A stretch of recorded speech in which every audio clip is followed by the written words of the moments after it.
Boy, am I glad to be an adult. Usually you hear it the other way around. People wishing they were kids again.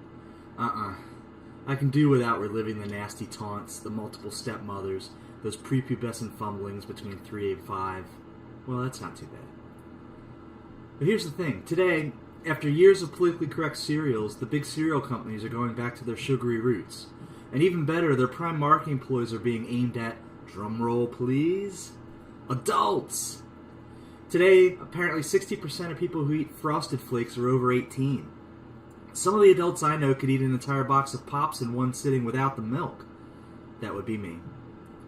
I grew up in a dark era when sugar suddenly became poison. Aerobics became exercise, noodles became pasta, and breakfast became bran muffins. Ugh. It was even worse for the breakfast heroes. My personal hero, Sugar Bear, a true smooth 70s icon on the level of Shaft, he lost his entire identity when his cereal Super Sugar Crisp became simply Super Crisp. Shuggy was out, and they brought in some Super Bear imposter who didn't have anywhere near the cool and charm of Sugar Bear. The sweetness was sucked completely out of mornings. Sugar Pops became just Pops. Sugar Smacks, just Smacks. Sugar Frosted Flakes of corn were no more. They became simply Frosted Flakes of corn. The whole hierarchical cereal structure was coming down.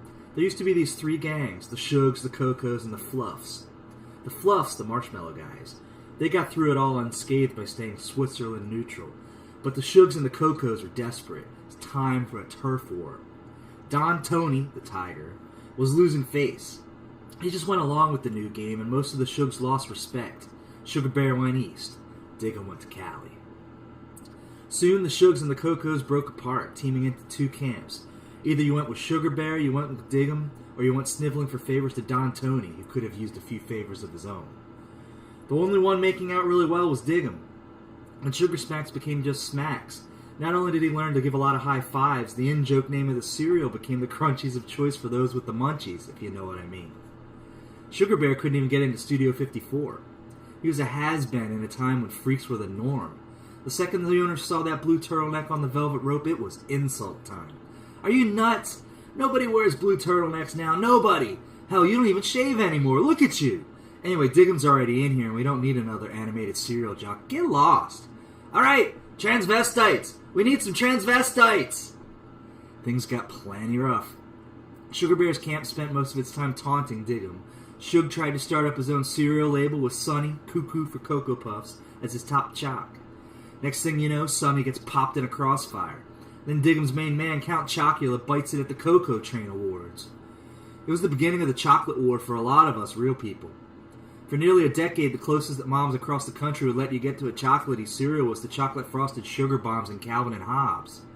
Man, I could just taste that cereal every morning, reading that comic strip with my bran muffin and prune juice. I always knew something wasn't right.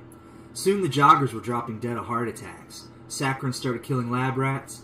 NutraStreet started giving you headaches. Life is bitter enough without sugar. So bring on the Wheaties with the sugar coatings. Frost the mini-wheats on both sides. Put cocoa on every flake. The best thing about being an adult, I don't have to eat any breakfast that doesn't turn my teeth brown. And Mom can't say a goddamn thing.